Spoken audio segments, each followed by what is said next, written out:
দূর থেকে দেখে একজন মানুষকে কখনোই পরিপূর্ণভাবে চেনা যায় না। একজন মানুষকে চিনতে হলে, জানতে হলে তার সাথে মিশতে হয়, তার সাথে কথা বলতে হয়।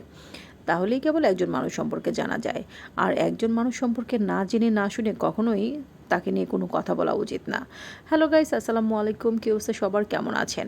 আমরা যে সমাজে মিশি, আমরা যাদের সাথে মিশি, আমরা যেরকম পরিবেশে চলি না কেন, প্রতিটা মানুষই মানুষকে নিয়ে মন্তব্য করতে খুব পছন্দ করে।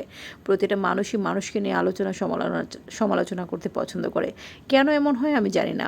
যখন দুজন মানুষ, তিনজন মানুষ একসাথে বসে গল্প করে তখন তখন কেবলই সেই মানুষগুলো অন্যদের নিয়ে আলোচনা সমালোচনা করে। এটা আমি কেমন জানি, আমার একটু ভালোই লাগে না। প্রতিটা মানুষই নিজের মতো করে বাঁচতে চায়। সুতরাং তাকে সেভাবেই চলতে দেওয়া উচিত যে যেভাবে চলতে চায়। চলার পথে অনেকের সাথেই পরিচয় হবে। কেউ ভালো হবে, কেউ মন্দ হবে। সবাই যে ভালো হবে এমন তো কোনো কথা নেই। সুতরাং নিজের জীবনের ডিসিশনগুলো নিজেকেই নিতে হবে। নিজের কোনটা ভালো কোনটা মন্দ সেটা নিজেকেই খুঁজে বের করতে হবে।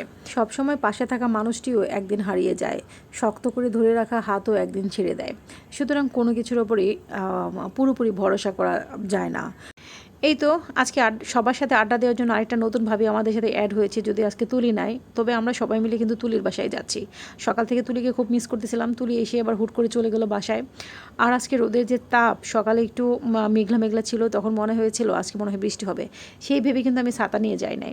আর রোদে পুড়ে একদম কি বলবো, একদম কালা হয়ে গেছি। যাই হোক, সেটা না হয় ঠিক করা যাবে।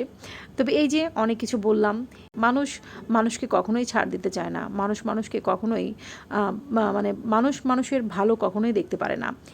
বর্তমানে সমাজে মানুষ মানুষকে একদমই মূল্যায়ন করছে না।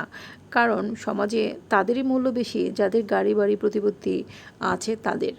যাদের অর্থ সম্পত্তি প্রতিপত্তি কিছুই নাই, তাদের সমাজে মূল্য একেবারেই কম।